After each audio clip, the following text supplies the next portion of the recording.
ஆர்ப்பாட்டத்தில் சென்னை அருகே ராஜீவ்காந்தி சாலை எனப்படும் பழைய மாமல்லபுரம் சாலை 290 கோடி ரூபாய் செலவில் மேம்படுத்தப்பட்டுள்ளது.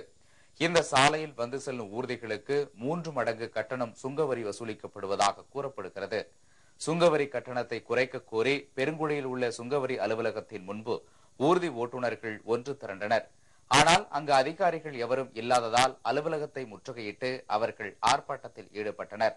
தகவல் அறிந்ததும் காவல்துறை அதிகாரிகள் நிகழ்விடத்திற்கு சென்று ஆர்ப்பாட்டத்தில் ஈடுபட்டவர்களிடம் பேச்சுவார்த்தை நடத்தினர்.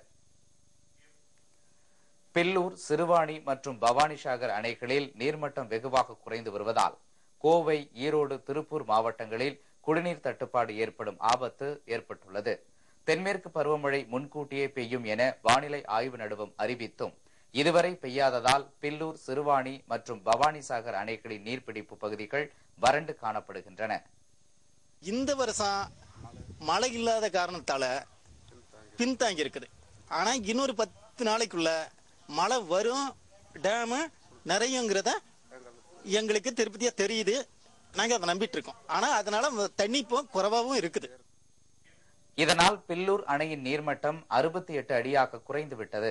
இதேபோல் சிறுவாணி மற்றும் பவானிசாகர் அணைகளிலும் நீர்மட்டம் குறைந்தே காணப்படுகிறது. இதனால் இந்த அணைகளில் இருந்து நீர் ஆதாரம் பெறும் கோவை, ஈரோடு, திருப்பூர் மாவட்டங்களில் குடிநீர் தட்டுப்பாடு ஏற்படும் ஆபத்து ஏற்பட்டுள்ளது. திண்டுக்கல் மாவட்டம் ஒட்டன்சத்திரம் அருகே நடைபெற்ற புகழ்பெற்ற அத்திக்கோம்பை மாட்டுச் சந்தைக்கு 5000த்திற்கும் மேற்பட்ட மாடுகள் விற்பனைக்கு கொண்டுவரப்பட்டிருந்தன. ஒட்டன்சத்திரம் அருகே உள்ள அத்திக்கோம்பை உச்சிக்காளியம்மன் கோவில் திருவிழாவை முன்னிட்டு ஆண்டுதோறும் மாட்டுச்சந்தை நடைபெறுவது வழக்கம். இந்த ஆண்டு நடைபெற்ற சந்தைக்கு பொள்ளாச்சி, புதுக்கோட்டை, திருப்பூர் உள்ளிட்ட பல்வேறு இடங்களில் இருந்து 5000த்திற்கும் மேற்பட்ட மாடுகள் விற்பனைக்கு கொண்டுவரப்பட்டிருந்தன. நாட்டு பசுமாடு, காங்கேய மாடுக்கு தான் அதிகமாக வரும். அதில் வந்து நிறம் வித்தியாசம், மயிலை, காரி, செவலை. இது செவலை மாடு நல்ல விலைக்கு விற்குது. எங்கிட்ட வந்து 60,000 ரூபா மாடு இருக்குது.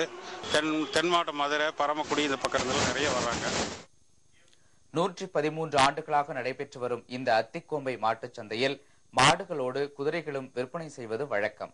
ஆனால் இந்த சந்தைக்கு சில ஆண்டுகளுக்கு முன்பாகவே குதிரைகள் விற்பனைக்கு வருவது படிப்படியாக நின்றுவிட்டது என்று வியாபாரிகள் தெரிவித்தனர். நெல்லையில் வீட்டில் தனியாக இருந்த பெண்ணின் தலையில் கல்லை போட்டு கொலை செய்து 21 பவுன் நகை கொள்ளையடிக்கப்பட்டுள்ளது. நெல்லை மீனாட்சிபுரத்தைச் சேர்ந்த சுப்பிரமணியனின் மனைவி ஆனந்தவள்ளி. இவர் தனியாக இருந்த நேரத்தில் மர்ம நபர்கள் சிலர் வீட்டிற்குள் புகுந்துள்ளனர்.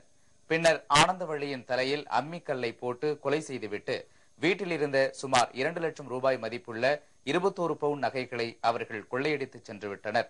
இதேபோல புதுச்சேரி அருகே வசந்தபுரம் பகுதியைச் சேர்ந்த வெங்கடேசன் என்பவரின் மனைவி சித்ராவை இரும்பு தடியால் அடித்து கொலை செய்துவிட்டு அவர் அணிந்திருந்த 6 பவுன் தங்க நகைகளை கொள்ளையர்கள் பறித்து சென்று விட்டனர். இந்த கொலை கொள்ளை குறித்து காவல்துறையினர் வழக்கு பதிவு செய்து விசாரணை நடத்தி வருகின்றனர். சிவகங்கை அருகே கண்மாய் பிரச்சினைக்கு தீர்வு காண வலியுறுத்தி மாவட்ட ஆட்சியர் அலுவலகத்தை பொதுமக்கள் முற்றுகையிட்டு போராட்டத்தில் ஈடுபட்டனர். சிவகங்கை மாவட்டம் எஸ்எம்புதூர் ஒன்றியத்தைச் சேர்ந்த உலகம்பட்டி கிராமத்தில் உவய கண்மாய் உள்ளது.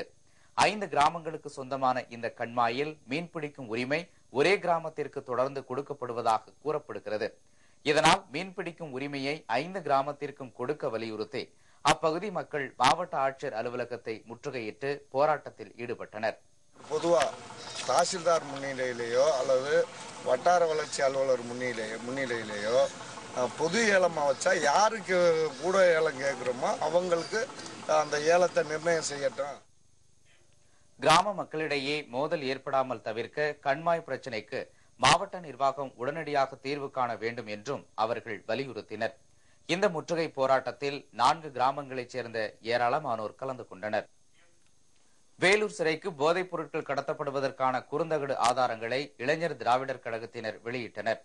வேலூர் சிறையில் கைதிகளுக்கு போதைப் பொருட்கள் கடத்தப்படுவதாகவும் அந்நகரின் சில பகுதிகளில் தடை செய்யப்பட்ட பரிசு சீட்டுகள் விற்பனை செய்யப்படுவதாகவும் அந்த இயக்கத்தின் தலைவர் சுரேஷ்குமார் தெரிவித்தார். அவை தொடர்பான ஆதாரங்கள் அடங்கிய குறுந்தகட்டையும் அப்போது அவர் வெளியிட்டார். அனைத்து மக்களுக்கும் நடப்பது என்ன என்பது தெரிய வேண்டும் என்பது எங்களது முதல் குறிக்கோள். இதேபோன்று பல்வேறு துறைகளில் நடைபெறும் மோசடி குறித்து குறுந்தகடுகள் வெளியிட இருப்பதாகவும் இளைஞர் திராவிடர் கழகத்தினர் தெரிவித்தனர். தேனி அருகே காணாமல் போன பள்ளி மாணவி தண்ணீர் தொட்டியில் பிணமாக மீட்கப்பட்டிருப்பது அப்பகுதியில் பெரும் சோகத்தை ஏற்படுத்தியுள்ளது.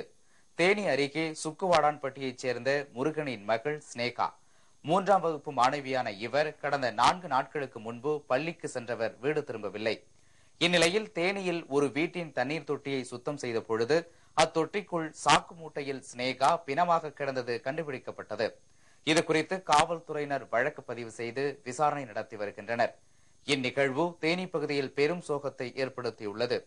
இதேபோல கிருஷ்ணகிரி மாவட்டம் ஓசூரில் தனியார் நீச்சல் குளத்தில் குளித்த பொறியியல் கல்லூரி மாணவர் ஒருவர் நீரில் மூழ்கி உயிரிழந்தார். மயிலாடுதுறை அருகே கூட்டுறவு வங்கியில் ஊழியர்கள் சிலர் போலி கையெழுத்திட்டு பண மோசடியில் ஈடுபட்டதாக புகார் தெரிவிக்கப்பட்டுள்ளது. மயிலாடுதுறை அடுத்த மாந்தை கிராமத்தைச் சேர்ந்தவர் பாக்கியம்.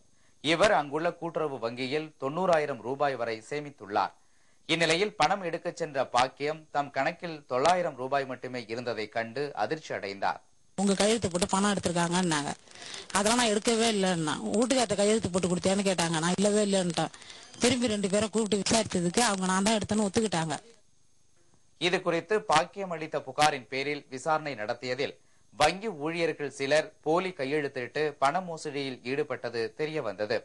இதையடுத்து பாக்கியத்திடம் பணத்தை திருப்பிக் கொடுத்து சமரசம் செய்து கொள்ளும் முயற்சியில் வங்கி அதிகாரிகள் ஈடுபட்டனர். தாமிரபரணியில் தொடரும் மணல் கடத்தலால் ஆற்றின் நீரோட்டம் திசை மாறி கடும் குடிநீர் தட்டுப்பாட்டில் திருநெல்வேலி சிக்கியுள்ளதாக அப்பகுதி மக்கள் குற்றம் சாட்டியுள்ளனர். இதனால் மணல் கடத்தலை தடுத்து நிறுத்த தேவையான நடவடிக்கையை உடனடியாக எடுக்க வேண்டும் என்றும் அவர்கள் கோரிக்கை விடுத்துள்ளனர். வற்றாத தாமிரபரணி ஆறு உரை கிணறுகள் அமைத்து நீரேற்றும் நடுவங்கள் மூலம் குடிநீர் விநியோகம். இங்கிருந்து கூட்டு குடிநீர் திட்டம் மூலம் சங்கரன் கோவில், ராஜபாளையம், ராதாபுரம் போன்ற வறட்சியான பகுதிகளுக்கும் கொண்டு செல்லப்படும் குடிநீர்.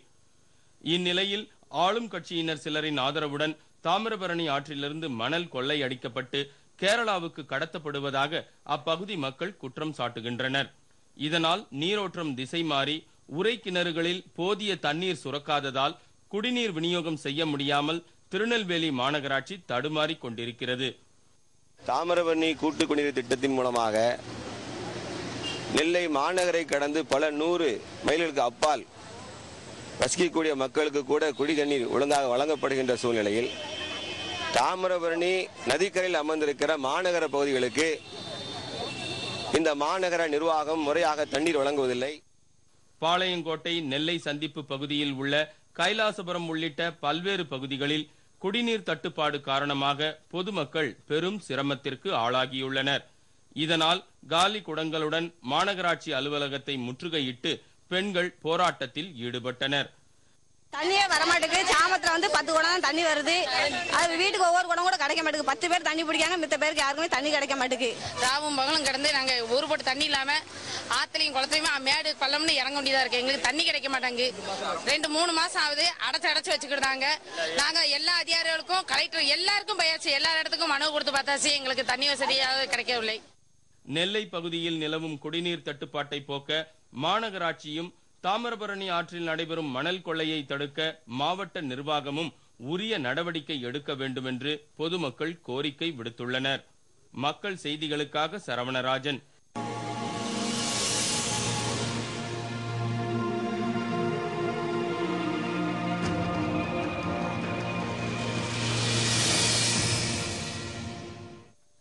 நாகை மாவட்டம் வேதாரண்யத்தில் கூடுதல் லாபத்தோடு களைகளை கட்டுப்படுத்தும் திறன் கொண்ட சணல் பயிர் சாகுபடியில் விவசாயிகள் அதிக ஆர்வம் செலுத்தி வருகின்றனர். வேதாரண்யம் மற்றும் அதன் சுற்றுப்புற பகுதிகளில் சணல் பயிர் பெருமளவில் சாகுபடி செய்யப்பட்டுள்ளது.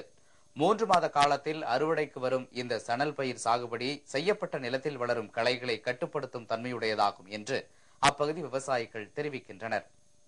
இந்த சணல் சாகுபடி பண்ணி இது பிறகு மண்ணில் உள்ள கிருமிகள்லாம் அடித்து நல்லா மண்ணுக்கு நல்ல தழை உரத்தை கொடுத்து நெல் சாகுபடிக்கு நல்ல ஏற்ற உரமாகவும் நல்ல மண்ணாகவும் ஆகும். இதனுடைய தண்டு பாகம் கயிறு கூட திரிக்கலாம். சணல் விதையும் வித்தரலாம். சணல் தயாரிப்பதற்காக இந்த பயிரின் தண்டு பகுதியில் இருந்து எடுக்கப்படும் நார் கிலோ ஒன்றுக்கு 15 ரூபாயிலிருந்து 20 ரூபாய் வரை விலை போவதாகவும் விவசாயிகள் தெரிவித்தனர். தொடர்வது உலகக்கோப்பை மட்டைப்பந்து போட்டி. ஆறுதல் வாய்ப்பையும் இழந்தது இந்தியா. விவரம் இடைவேளைக்கு பிறகு.